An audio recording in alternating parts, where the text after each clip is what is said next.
Hi, hi. Thank you very much. Now, there we go. So, my name's Sophie Scott, and I'm a cognitive neuroscientist from University College London. And it's very hard to say this without sounding like I don't know, the undead, but I like brains, and I work with brains. And I'm very lucky because I get to use a technique called functional magnetic resonance imaging to look at the brains. And this is essentially a technique that lets us look both at the structure of brains and look at the brains working. And it's actually reliant on principles and issues from quantum physics. And it's all around how protons in magnetic fields behave in certain ways. Now, luckily, protons in hydrogen are particularly good at looking at it in this way, and turns out we're really hydrogen-y. There's lots of that in us, particularly in our brains. So what you do is you put the tissue into a magnetic field, and that's your brain, and the protons, they're spinning to start with. When you put them in a magnetic field, they all start to spin, precess, in phase. Don't worry about this. It sounds a bit scary, but it's not scary. So they're all processing in phase. Now that is actually magnetising your brain. Again, sounds a bit scary. Don't worry, it's not. Then what you do is you take a radio frequency pulse and you ping that in, boop, and it makes all the precessions dip forward and come back again like that. Wobble forward, wobble back. Sounds scary. It really isn't scary.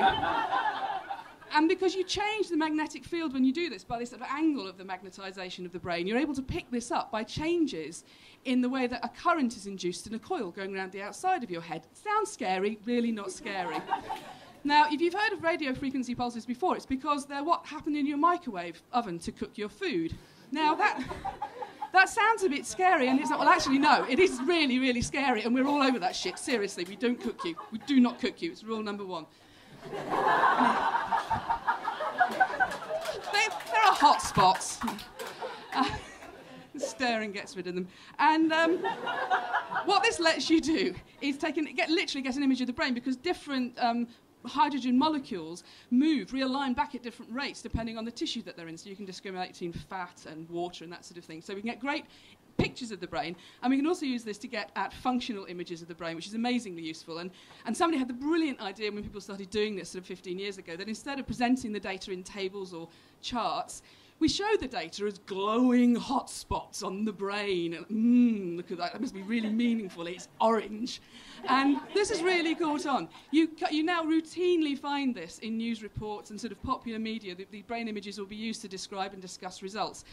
Have anybody seen the movie of the female orgasm shown in fMRI that's been sort of going the rounds over the past week? Yeah, there's a guy in the US who's been... he's almost over-interested in female orgasm. Every year I go to that conference, and every year he's there going, "The female orgasm, ladies and gentlemen." Yeah, right. Had the paper, a result. Anyway, being picky. But they do make some strange claims about it. So, for example, that one of the authors said that nothing short of an epileptic fit activates the brain as much as the female orgasm. You know that epilepsy is bad, don't you? I don't know where you're going with that. And also, it's going to sound picky, but they did not scan epileptic women having fits and then having orgasms. They don't know about that. That's a claim. They haven't tested it. And the other thing that worries me slightly about this, and I do functional imaging a lot, and I'm worried because they're looking at all these brain changes in this lovely movie, and they ascribe it all to the orgasm. And these women were self-stimulating in there, because I suppose if you think about it, having a lab technician in there helped. Just no, it's worse, definitely worse. But all the brain activation that you're seeing is the orgasm is going to be in there, but the control of the manual stimulation to get to orgasm is also going to be in there. So don't they need a control condition where those women manually stimulate another woman to orgasm? No, it's just not going to work. It's going to be worse. It's worse than the lab technician. I should stick to language, shouldn't I? I'm not good at this. I do quite enjoy the language that's been used around this study, though. So people talk about, the crescendo of activation, the symphony of activation, or brain areas come alive during this that are never normally alive. They lie there inert until those women have orgasms. And the authors are saying they're going to start looking at those elusive male orgasms, and I'm interested to see if that sort of moist-eyed tone remains in the narrative around that particular story. Now, You'll have noticed that I'm talking about magnetic resonance imaging, and of course there's an enormous magnet involved in this. We can't just do this with the horseshoe things. You need these massive, massive magnets which are on the entire time. So the magnets that we use are routinely up to 60,000 times greater in strength than the Earth's magnetic field. They're very, very strong magnets. This places unbelievably tight safety constraints on what we do, because any bit of loose metal anywhere near the magnet will fly through the air and into the magnet, which is where you put your subject. And you double smart. You don't want to do that. That's bad.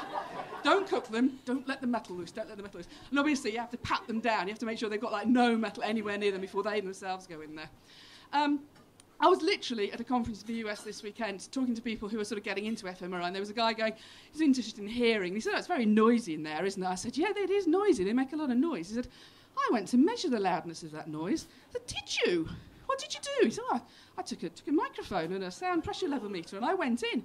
Ooh, he said, as I got closer and closer to the magnet, you could see how the noise of the magnet and the magnetic field itself was changing the response of the microphone. Really? That's great. I said, what happened next? Oh, actually, it pulled it out of my hand and it's still in there. Yeah, the big fucking magnet part of it. That's what you need to remember. It's making a lot of noise and it remains a big fucking magnet. And now this is great. So we all have to be safety trained. We're patting people down. We make sure, we take off jewellery, we take off everything. And but if you're working with, say, film crews, you have to be really, really careful because you're working with people who aren't used to being around the magnet.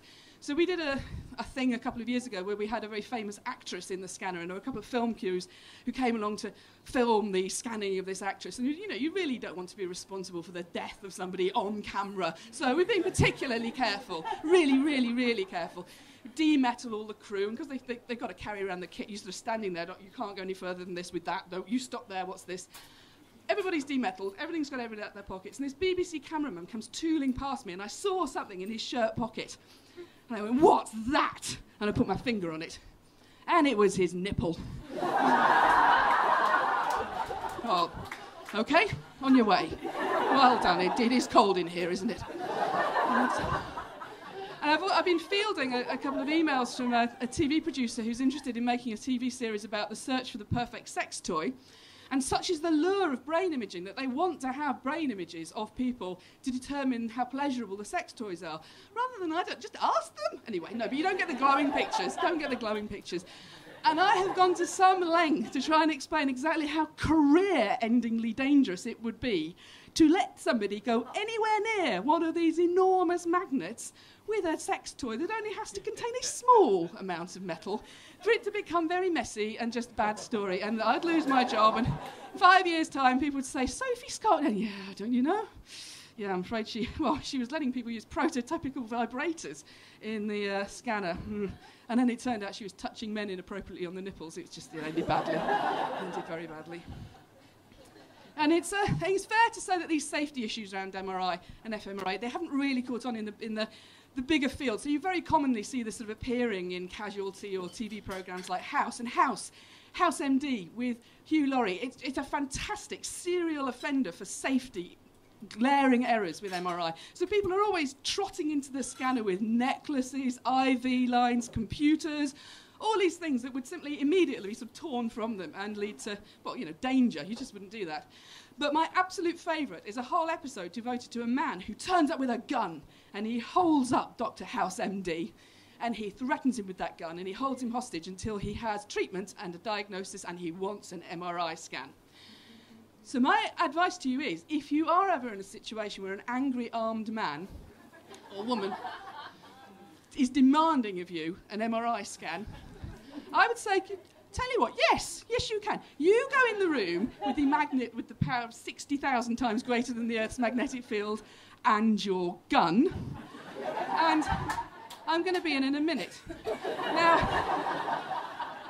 if they have the foresight to have used some sort of very clever gun, like a Glock, which is made of carbon fibre so it doesn't actually, that's flung out of your hand into the scanner, you can rest assured that it's still going to cause an artefact so severe that the scans probably cannot be used for diagnostic purposes. So they're going to have the last laugh. I'd just like to finish by saying I really enjoyed Martin's talk, But if it's true that scientists are in ivory towers, we're in there with a lot of sort of nipple touching and big magnets. So it's good fun. Can't knock it. Thank you very much.